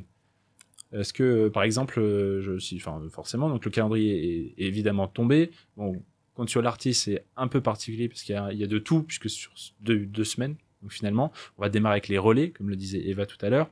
Ensuite, on aura droit à des individuels courts. Alors, quelle est pour vous l'importance de faire un individuel court plutôt qu'un individuel au format simple? À savoir que du coup, on perd 5 km chez les hommes et 2,5 chez les femmes. Est-ce que c'est juste pour être sûr que les athlètes soient pas trop émoussés physiquement, ou est-ce que c'est aussi un accord entre athlètes et organisation de dire c'est mieux de démarrer par pas y aller trop fort, en tout cas sur des individuels au format standard? Je me suis posé la question. Je pense que c'est aussi financier, hein. On revient toujours sur la même lignée. C'est financier parce que en fait l'individuel était la course qui faisait le moins d'audience partout, parce que c'est une course qui dure 1h30, qui est même pas en confrontation directe, donc c'est long, et donc ils l'ont raccourci pour essayer de mettre un peu plus de ferveur sur cette course. Et je crois, j'ai pas trop regardé encore effectivement, mais je crois que tous les individuels seront courts cette année, et il y en aura très peu, hein. L'année dernière, il y en avait eu 2, je pense que ce sera pareil. Donc, d'où l'importance que Lisa Vitozzi, qui avait remporté, le petit globe de l'individuel, si elle loupe une course en individuel, elle remettra en jeu et elle pourra pas prétendre à remporter le petit globe. Le petit globe de l'individuel est un petit globe qui se joue en 2 courses. Oui, en 3 du coup cette année. En 3 courses, voilà. T'as vérifié. Mais pour l'instant, les infos que j'avais, hein, évidemment, c'est que le premier week-end, ça sera un court, mais pour les 2 autres, ça sera un format standard. C'est pour ça la question, je me suis dit, pourquoi démarrer par un court et revenir sur du standard pour tout le reste de la saison?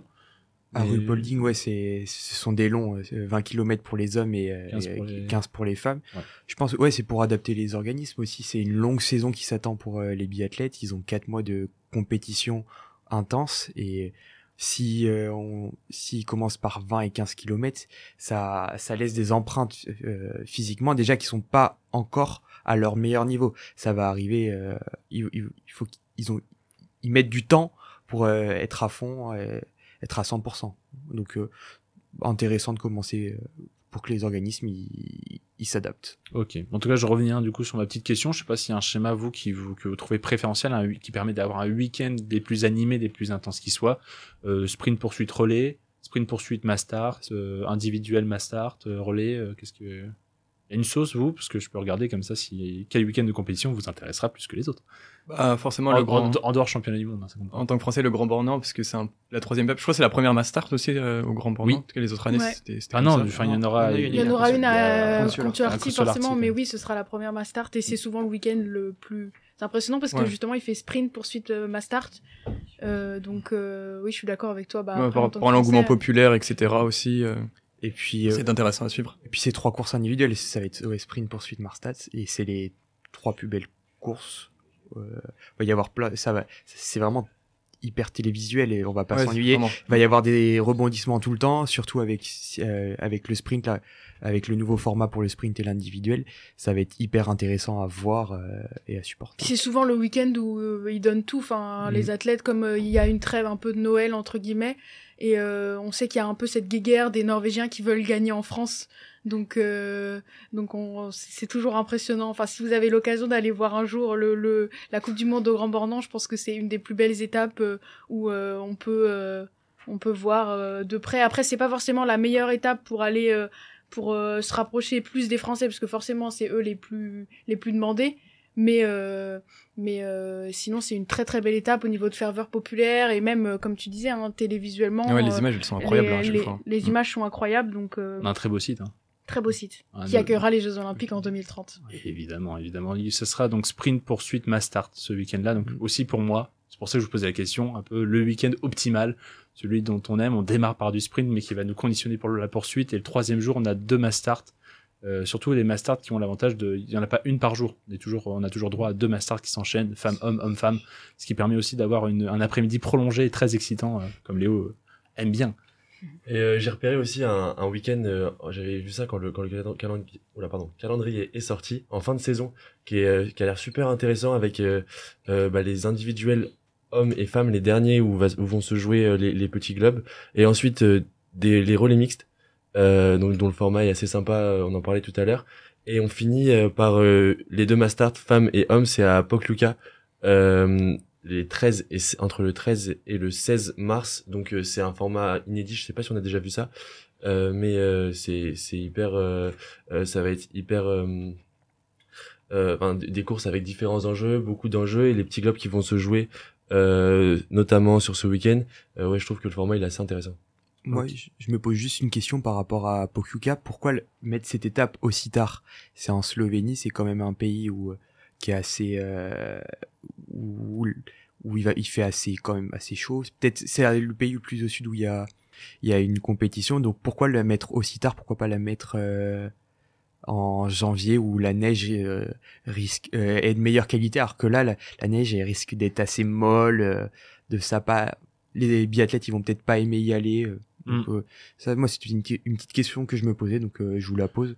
Est-ce que peut-être aussi qu'elle a moins d'impact et de pouvoir, et que peut-être les autres villes ont plus pouvoir de décision de démarrer, finir la saison, et les Allemands aiment bien s'enchaîner, Oslo et Kontiolahti c'est la Finlande, la Suède, la Norvège aiment toujours démarrer, finir. Peut-être qu'elle s'est retrouvée aussi un peu à la place du con, et personne n'avait spécialement envie de finir là, donc Après aussi c'est peut-être au niveau des transports, etc. C'est quand même la Slovénie, c'est quand même assez proche de la République tchèque qui est juste avant. Donc aussi dans cette option, là on parlait un peu de l'environnement qui est, est-ce qu'on va avoir de la neige, mais on peut retourner aussi le fait de enchaîner Slovénie, Allemagne, est-ce que c'est bien pour l'environnement? Pas forcément, donc avoir aussi pour les transitions, c'est peut-être parfois plus facile pour les athlètes en tout cas d'enchaîner avec des pays assez proches. Ok, du coup on peut aborder en tout cas la fin quand même de cette longue et belle émission avec, évidemment, puisque le Campus Sport Club est spécialiste en la matière, Eva le sait très bien, les pronostics, les pronos foireux, comme on dit par chez nous du Campus Sport Club. Je suis nul à ça, en tout cas. Donc c'est l'heure. On est tous nuls, hein, je crois. Évidemment, c'est l'heure donc des pronos foireux du Campus Sport Club. On va aborder les choses assez simplement. De toute façon, on va pouvoir surtout aborder déjà pour ce qui est du gros globe de cristal, finalement, de chaque sexe. On va faire un petit tour de table. Qui vous voyez chez les hommes? Alors attends, déjà, à main levée, que je visualise, qui est quasi certain que Johannes Beu reste maître? Levez pas tous, s'il vous plaît. Yes, ils sont quand même 3 à penser. Donc j'ai d'abord, on va faire les 2 autres peut-être. Non, pourquoi Johannes Beu? On va faire l'inverse. Pourquoi vous voyez Johannes Beu encore une fois gagner et conserver donc son gros globe de cristal? Vas-y Léo. Oui, parce que Johannes Beu c'est un monstre déjà tout simplement, et qu'il est là depuis des années, que c'est le favori avant chaque course. Johannes Beu il est cité dans les 3 grands favoris de la course, et puis qu'il a ce record de victoire à aller chercher cette saison de Björn Dahlens. Donc pour moi Johannes Beu c'est le grand favori, même si peut-être que je mettrais aussi une petite pièce sur Christiansen à côté. parce qu'il me paraît assez impressionnant, même en pré-saison et puis en fin de saison dernière. Mais Johannes Beu, pour moi, c'est le grand favori cette saison pour le Globe de Cristal chez les hommes. Ok, Julia et Guillaume, vous étiez sur la même longueur d'onde aussi. L'un, qui veut commencer? Allez, le micro il est de mon côté, donc je vais démarrer. Mais ouais, pour moi, Johannes Beu, c'est un peu l'inévitable parce que on évoquait forcément sa retraite, mais il lui reste quand même 2 saisons. Donc il n'y a pas cet aspect psychologique où c'est ma dernière étape dans telle ville ou tel pays. Et il a quand même encore des belles choses devant lui. Donc il a ce record à aller chercher. Et je crois qu'il lui reste donc 10 étapes. Et sachant que l'année dernière, il en a eu 11. Donc c'est quand même dans ses cordes, on va pas se mentir. Et pour moi, c'est compliqué de sortir un autre nom que Johannes. Johannes. Et Guillaume, peut-être aussi sur cette même longueur d'onde, du coup. Bah, en vrai, il a rien de spécial à rajouter, ils ont tout dit. Mais ouais, bah, par rapport au record, comme tu l'as dit. Et voilà, ouais, aller chercher Bjørndalen. Et puis, je vois pas quelqu'un vraiment le titiller, à part peut-être les autres Norvégiens. Tu as parlé de Christiansen, qui a fait un bon début de saison. Mais après, je sais pas si on peut parler des petits globes ou si c'était encore trop tôt. Mais peut-être, par exemple, Quentin Fillon-Maillet, qui est revanchard après 2 saisons sans victoire en Coupe du Monde, il aura peut-être à cœur de bien figurer aussi. Donc pour aller chercher le gros globe, ça me paraît difficile, mais peut-être un petit globe de cristal, ça peut être quelque chose d'intéressant pour lui. Ouais, pour ce qui est du gros globe, en tout cas, ouais. Une grosse pièce sur Johannes. Et on va se tourner donc vers les outsiders, ceux qui voient autre chose. Alors, Alexis, qui veut peut-être prendre la parole. On va laisser Eva. Vas-y, Eva. Non? Moi, j'étais d'accord avec Léo. Je voyais bien Christiansen peut-être en grand favori parce que Johannes Beu, j'ai l'impression que il va peut-être se concentrer après avoir avec les premières saisons, avec les premières étapes, mais j'ai l'impression qu'il va vraiment se concentrer pour gagner les championnats du monde. Comme il l'avait fait à Nové Mesto l'année dernière, gagner les JO, enfin gagner pléthore de médailles aux JO. Et je pense que ça va passer par peut-être, selon la forme, parfois squeezer certaines étapes, etc. Et donc squeezer peut-être le gros globe de cristal comme il l'avait fait pendant la saison victorieuse de Quentin Fillon-Maillet après avoir. Mais du coup, je voyais bien Christiansen le dépasser parce que lui, il a quand même un niveau à ski qui est impressionnant, qui lui permet de rivaliser avec les meilleurs. Il est encore, notamment sur les tirs debout, parfois friable. Mais si il rectifie cette partie-là de son, on va dire cette faiblesse au pas de tir sur ce tir debout, je pense qu'il peut vraiment rivaliser avec Johannes Beu cette saison. Est-ce qu'on va faire la passe de 3 alors Alexis avec Johannes avec Christiansen? Moi je vois plus Christiansen, un des favoris cette saison. Il l'a prouvé à Soutchen, il était vraiment pas à fond sur les skis, il a super bien tiré.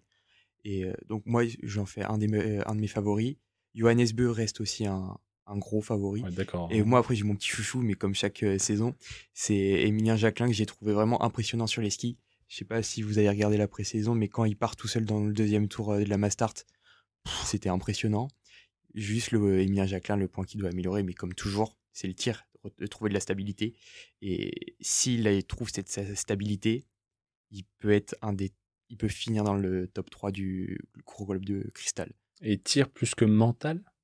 Mental, il a l'air de il l'a retrouvé. Il a retrouvé son mental. Voilà, c'est ce qu'il avait perdu en tout cas. Ouais, mais là il a retrouvé il reprend du plaisir dans le biathlon et justement ça peut être un objectif à aller chercher, remporter plusieurs courses sur le circuit Coupe du Monde, puisqu'il en a remporté qu'une sur le circuit, mais il a gagné. Ouais, c'était au Grand Bornand, la Mastart en 2022, 2021, mais il a jamais remporté d'autres courses. Il a remporté des courses sur le championnat du monde, 2 fois la poursuite, mais c'est tout sinon. Donc ouais, Christiansen et Jacquelin. Ok. Et donc, on va aborder évidemment le pan féminin. Pour finir, qui pour succéder à Lisa Vitozzi? Est-ce que déjà, il y en a qui voient des Françaises à main levée que j'essaye d'à peu près d'estimer? Ouais, d'accord, c'est bon ça. Allez, on est chauvin ici. Toute l'équipe a levé la main. Je dois expliquer parce qu'on est en radio, je suis bête, moi. Du coup, alors française. Alors, on va voir si vous êtes tous sur du coup la même française. On va voir. On va faire l'ordre inverse. Du coup, Alexis, comme ça, tu vas pouvoir entamer. Tu vois quelle française, toi? Jean Monod. Lou Jean Monod, ouais. Lou de nom Jean Monod. Jean Monod, ouais. Lou Jean Monod. Ok, et pourquoi? Parce qu'elle est passée pas loin cette saison et du coup qu'elle est en mesure de... Parce que c'était la plus régulière des 3 l'année dernière. Et Julia a eu du mal à finir à Canmore et elle a perdu 2 petits globes de cristal l'année dernière. Justine est très rapide sur les skis, mais il lui manque un petit peu au niveau du tir. Et Lou Jean Monod, elle était vraiment impressionnante partout, vraiment. Que ce soit au début ou à la fin, elle aurait pu remporter ce gros globe de cristal. Donc moi, peut-être ça va être un peu compliqué sur le début de saison. Elle a fini 4e de la Mastart à Bessan, mais pour moi, c'est ma favorite. D'accord, ouais. Et puis, sachant que c'est elle qui a le plus de... Alors, elle n'a pas le plus de victoires, c'est Justine qui en a le plus avec 5, mais Lou, c'était 4 victoires et 10 podiums. C'est elle qui avait le plus de podiums, c'est ça. Dans l'ordre inverse, du coup, Eva, évidemment. Alors toi, Lou ou... Ah non, moi je suis pas vraiment d'accord avec Lou Jean Monod, parce que je trouve que elle doit confirmer en tout cas cette saison, parce que l'année dernière, ça a été vraiment ça a été la révélation de l'année, pratiquement, Lou Jean Monod. On l'attendait pas du tout à ce niveau-là, alors elle doit aujourd'hui confirmer. Je pense qu'elle va jouer les tout premiers rôles, mais de là à gagner le gros globe, en tout cas, pour moi, c'est pas la grande favorite, parce qu'effectivement, elle a une stabilité. On peut pas lui reprocher ça. Elle est très très forte sur le pas de tir, mais en ski, elle dépend des autres, en fait. En ski, elle dépend de la vitesse, elle dépend du résultat au pas de tir de Julia Simon, de Justine Brezas-Boucher ou de Ingrid Tendrevold, qui sont pour moi largement devant. Donc, à partir du moment où ces 3, pour moi, qui sont les 3 plus grandes favorites de la saison, vont faire des 9 sur 10 ou des 10 sur 10, Lou Jean Monod sera pour moi automatiquement derrière. Donc, je me trompe peut-être, j'espère me tromper pour Lou Jean Monod, mais je pense quand même mettre Julia Simon, Justine Brezas-Boucher, Ingrid Tendrevold sur le premier plan. J'ai du mal à les départager, mais de par ce que tu as dit, avec Justine Brezas-Boucher qui est très forte sur les skis, Julia Simon qui tire très vite, Ingrid Tendrevold qui est plutôt stable avec une vitesse à ski qui est quand même pertinente. Donc voilà. Ouais, Alexis. Après, Tendrevold, elle s'est blessée à la main, et donc peut-être que ça va avoir des incidences. Ça n'a pas eu pour tirer, c'est toujours très utile, je crois. Ouais, c'est vrai.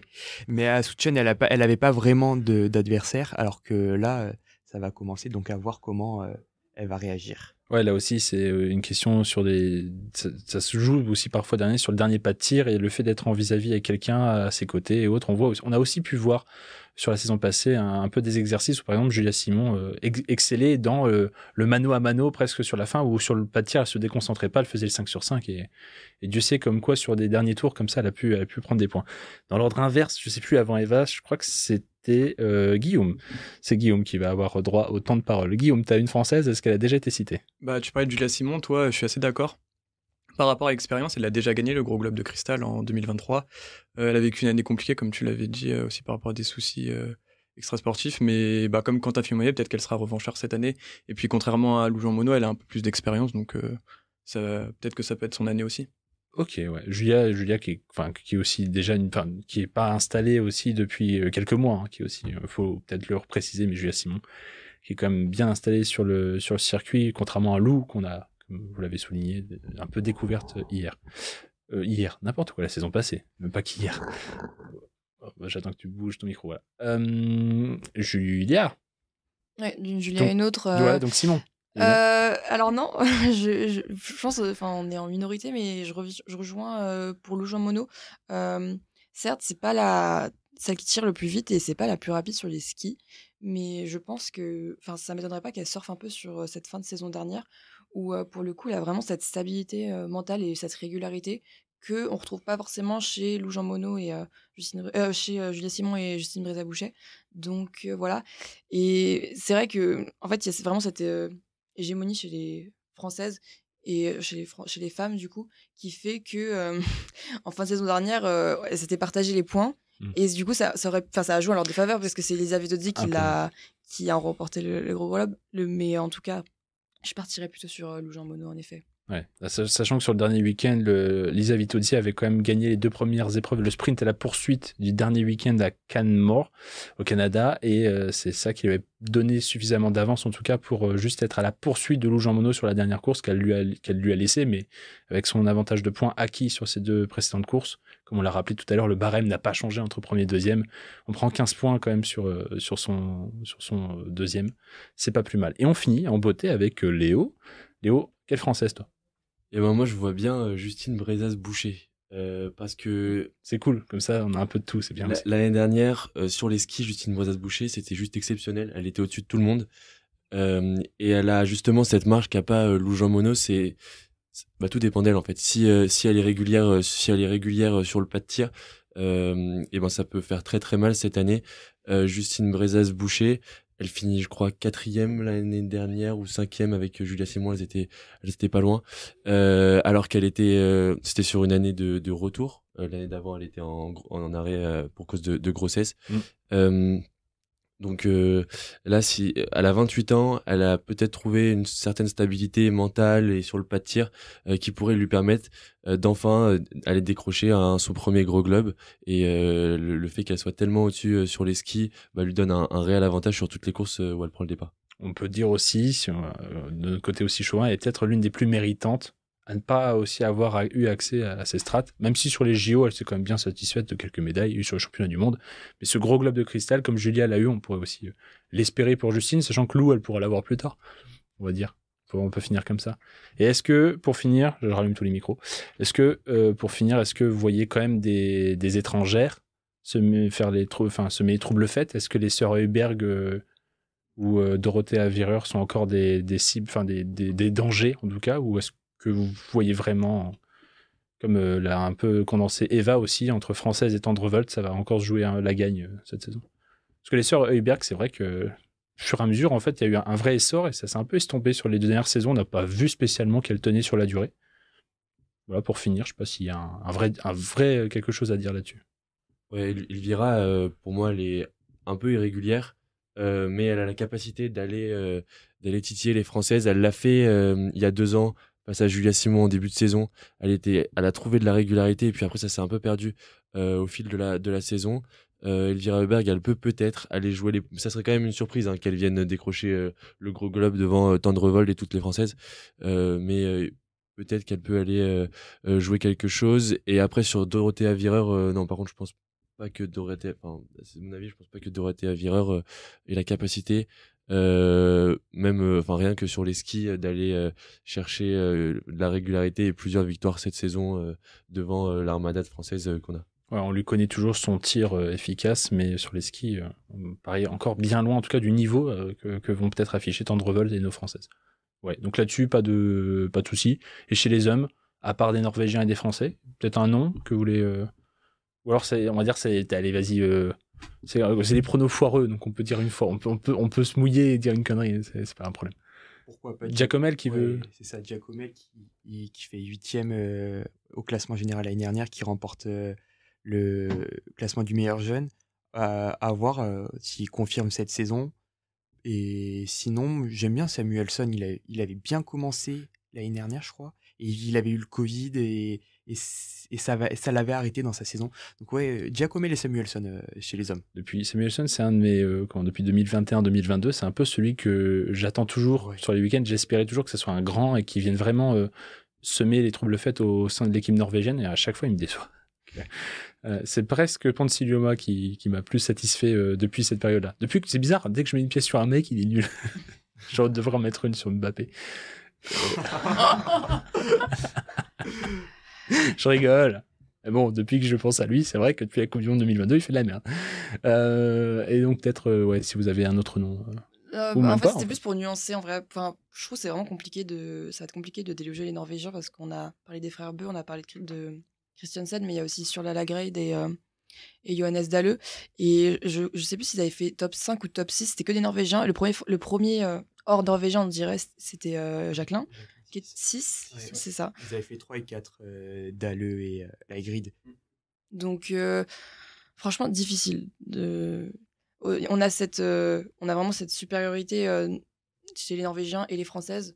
Donc, mais je pense que chez les Norvégiens, c'est quand même plus prononcé. Ok, bon, ça va rester a priori en tout cas. Après, Le CSC l'annonce. Dalleux et Laigrid à Soutchen, ils étaient loin au niveau de ski. Et donc peut-être que ça va être compliqué pour eux cette saison. Donc, à voir. Après Johannes Beu était très loin aussi sur les skis et pourtant il a. Moi je nuance un peu ces courses de pré-saison qui n'ont pas forcément d'enjeu pour Dalleux, pour Laigrid, qui sont déjà qualifiés eux, qui ont plus d'enjeux sur l'IBU, qui ont plus des courses d'entraînement, etc. Mais même si, comme tu dis, ça quand même, ça montre bien la forme sur les skis, mais je nuance quand même d'avoir. Est-ce que ça aura vraiment un impact ? Je pense que Laigrid, il a toujours répondu présent pour l'instant. Moi, je l'attends quand même gagner, notamment des individuels, parce qu'il est très bon sur le pas de tir, regagner et avoir des chances de performer et de finir dans le top 5 du classement général. Laigrid, heureusement qu'il a son tir. L'année dernière, parfois c'était lent. Donc, moi, je le trouvais plus lent que la saison où il finit juste derrière Johannes, où c'était hyper serré.